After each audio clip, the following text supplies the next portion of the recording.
Topic today is how to let go of things from the past. And it's a question that many of us ask ourselves each time we experience heartache or emotional pain. How do you let go of past hurts and move on? That's a question that a lot of people ask. I even asked it myself. Holding on to the past can be a conscious decision, just like letting go and moving forward can be a conscious decision. So I want to just give you a little few tips for letting go. One thing that connects us as human beings is our ability to feel pain. Whether that pain is physical or emotional, we all have experiences of being hurt. What separates us through, though, is how we deal with that pain. Some have said that when emotional pain prevents you from healing from a situation, it's a sign that we can't move forward in a growth oriented way. So we have to look at that. And sometimes we do when we have pain, we can't move forward because we keep holding on to that. One of the best ways to heal from hurt is to learn lessons from the situation and use those to focus on growth and forward momentum. If we get stuck in thinking about what should have been, we can become immobilized in painful feelings and memories. And that's what happens to us. We get immobilized, we get stuck. That's why a lot of people get in situations where they don't know what to do and they just seclude themselves and stay in, don't allow anybody to come into their space. They just block everybody out. So those things we got to let go. We can't hold on to those things that are in the past. Yes, they hurt because I've been hurt and I still think about things in the past, but I don't let that define me. I let it stay back there unless I actually needed to help somebody to move forward as I did. So I have like about 12 little outlines to let you know what to do to let go of the past and those things that we have. Our first one is create a positive mantra to counter the painful thoughts. How you talk to yourself can either move you forward or keep you back stuck. Often having a mantra that you can tell yourself in times of emotional pain can help you reframe your thoughts. So we got to reframe. We can't keep the same frame of mind, but we got to reframe. For example, um, instead of getting stuck in, I can't believe this happened to me, try a positive mantra such as, I am fortunate to be able to find a new path in life, one that is good for me. Now, that's what we need to be looking for. A path, a new path in life, one that is good for you and not keeping you held back. Number two, create physical distance. It's not uncommon to hear someone say that you should distance yourself from the person or situation that is causing you to be upset. That's true. It's not. According to the clinical psychology, that's not such a bad idea, though. Keep it creating physical or psychological distance between ourselves and the person or situation that helps with letting go for simple reason that we are not having to think about it, process it, or be reminded of it as much. So that's what we got to do. We got to create a distance. Sometimes we do have to do that in order to make it, to be able to leave things in the past. So if we see that person every day or every time we turn around or they on our job or something, we see that keeps that thing focused in our mind. And every time you turn around, I say, boy, if I wish she was somewhere else or he was somewhere else or this situation was something else other than what I'm stuck in now. But we have to recognize that we have to keep not reminding ourselves, but just to look forward and not to look backwards. Number three, do your own work. Focusing on yourself is important. You have to make the choice to address the hurt that you've experienced. When you think about a person who caused you pain, bring yourself back to the present. Then focus on something that you're grateful for. Now that's a good one. We got to focus on something that we're grateful for. So we've got to be grateful for what God has done for us. Amen. So when we look at these things are things that the psychology psychologist or health net has put out, and that I'm using, because these are things that are really helpful for saved and unsaved people. So we all go through something. You can not imagine how many people that are Christians that talk to a psychiatrist. They do. They talk to a psychiatrist. They pray. They talk to the pastor. But sometimes you can't tell everybody everything, but sometimes you need somebody to talk to that just will listen. Don't give any input, but just listen to you. So do your own work. Get yourself, focus on yourself. And that is very important, to focus on your own self. Number four, practice mindfulness. The more we can bring our focus to the present moment, a licensed marriage and family therapist, the less impact our past or future has on us. So we can bring that thing to somebody else that can listen to us. When we start practicing being present, our hearts have less control over us, and we have more freedom to choose how we want to respond to our lives. So we got a choice. We can make a choice. If we want to live and be miserable, we can do that. If we want to move forward and be happy, we can definitely do that. But I choose moving forward and being free and not letting anything define me or hold me down. So, and that's what we've got to do. Number five, be gentle with yourself. If your first response to not being able to let go of a painful situation is to criticize yourself, it's time to show yourself some kindness and some compassion. That is so true. Because most of the time, we always say, "Well, what did I do? How did I wish I could change whatever. If I could change, then maybe the situation would be better." But we can't blame ourselves, because a lot of time it's not us. It could be the other person. So we have to look at that and show and see, and don't worry about who did what. But you be kind to yourself. Be gentle to yourself. Um, this looks like treating ourselves like we would treat a friend, offering ourselves self-compassion and avoiding comparisons between our journey and those of others. Don't compare yourself. Your journey is totally different than anybody else's journey. We might be going through almost the same thing, but it's going to affect us differently. So we've really got to be gentle with ourselves. Be kind to yourself. Tell yourself you can make it. Tell yourself that you have not have don't have to worry about a thing, because God is in control. Um, Hurt is inevitable. We may not be able to avoid pain. However, we can choose to treat ourselves kindly and lovingly when it comes. So that's what we gotta do. Go if it comes, go shopping.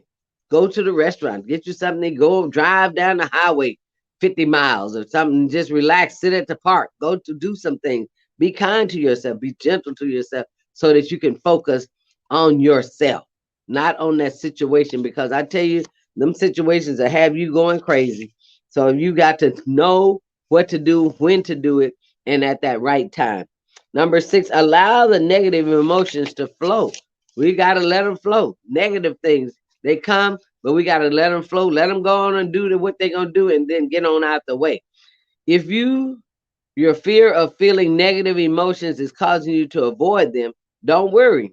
You're not alone. In fact, many times people are afraid of feelings such as grief, anger, disappointment, or sadness.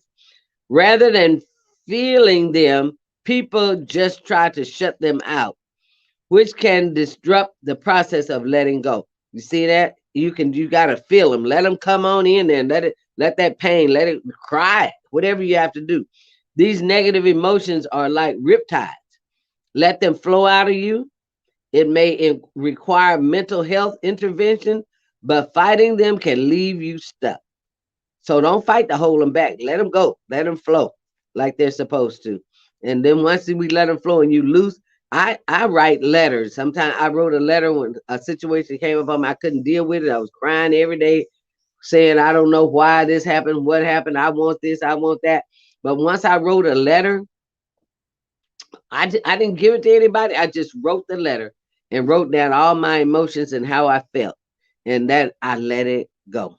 And then once I wrote it and put it up, it just like everything, just because I had wrote it down and said what I wanted to say about it, I felt a sigh of relief. I mean, it's like a big load just lifted up off of me.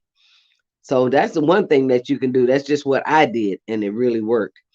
Number seven, accept that other person may not apologize. Okay, now we're dealing with apologies.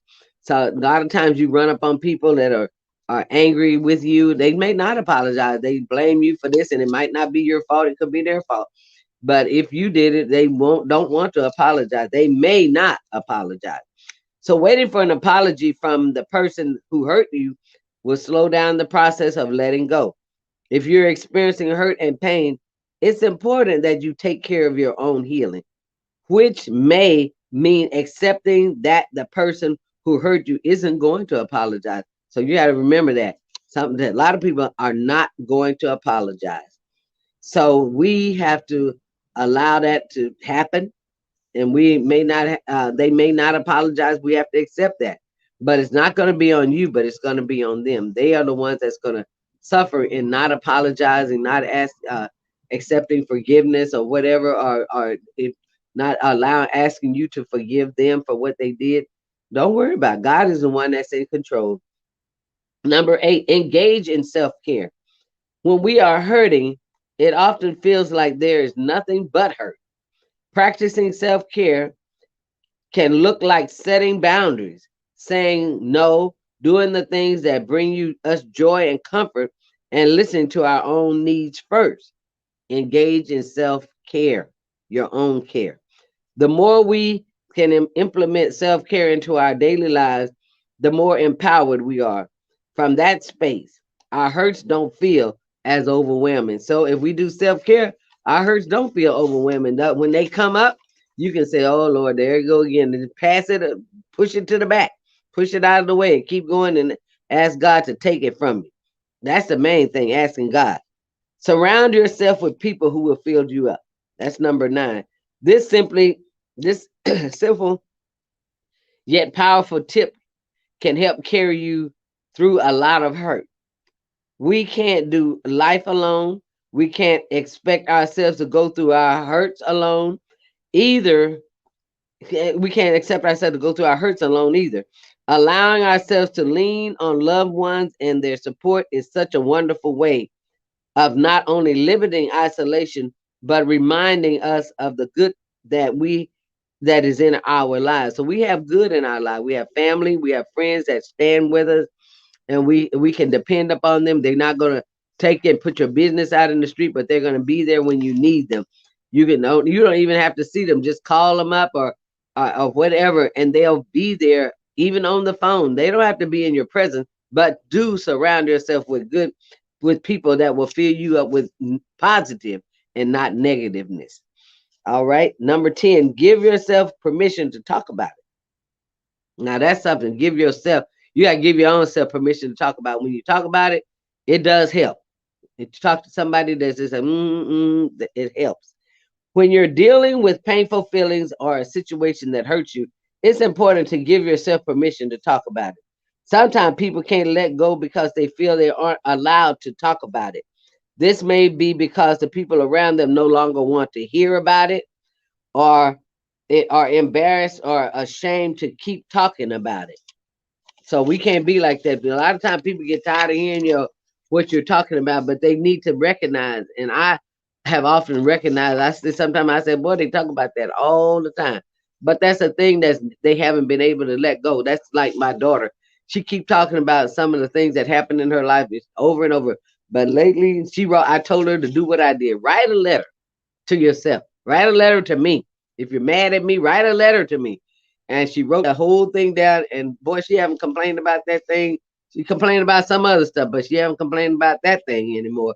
So I thank God for being able to that help in there to tell her what to do.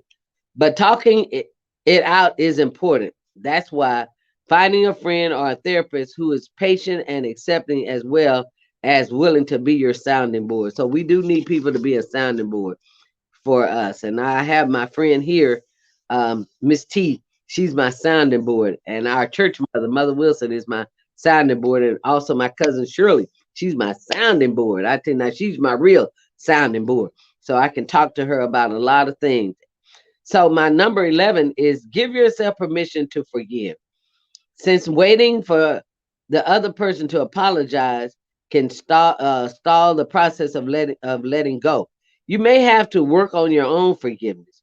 Forgiveness is vital to the healing process because it allows you to let go of anger, guilt, shame, sadness, or any other feelings you may be experiencing and move on.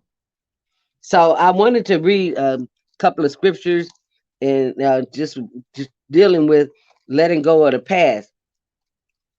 And in the scripture, Ephesians 4:31 and 32, it helps us. So let me read that for you real quick. Ephesians 31 and 32 says, let all bitterness and wrath and anger and clamor and evil speaking be put away from you with all malice. With all malice. We can't have all of that. So we got to let it be. It said it again, let all bitterness. If we're hurt and we have bitterness and we have wrath and anger, we got to put it away. That evil speaking, put it away. And from you with all malice. Don't hold on to it. Isaiah 43, real quick. It says, I usually try to have my scriptures wrote out, but this morning I didn't not. 43:18 and 19. It says, remember ye not the former things, neither consider the things of old. Behold, I will do a new thing. Now it shall spring forth. Shall ye not know it? I will even make a way in the wilderness, rivers in the desert. So that lets you know that God will remember. If we don't remember those things and we put them away from him, God gonna do a new thing in our lives. So with all of that, so you got to forgive. You got to forgive yourself. Even if they don't forgive you, put that stuff away. Remember it not, because God's going to do a new thing in you.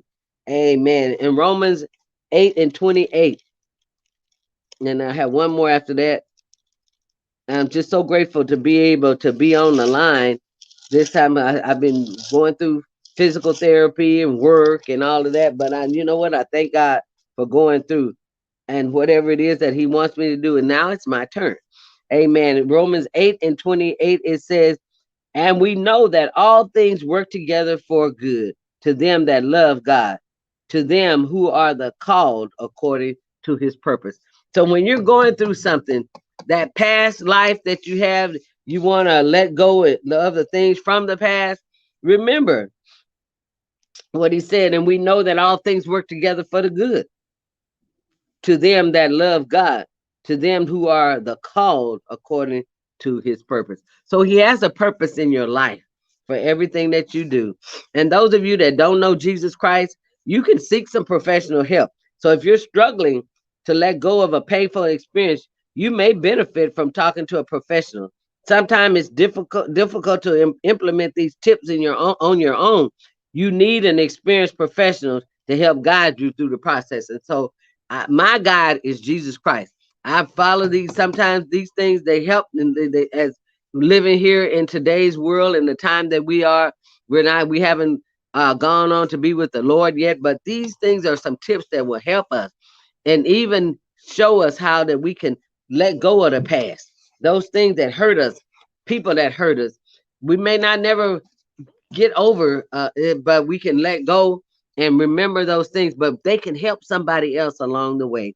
So I just want you to know that how to let go of the things from the past, you got to do it. Can't hold on. And remember ye not the former things, neither consider the things of old. Behold, God will do a new thing in your life. So you pray for me. Thank you for allowing me to be before you.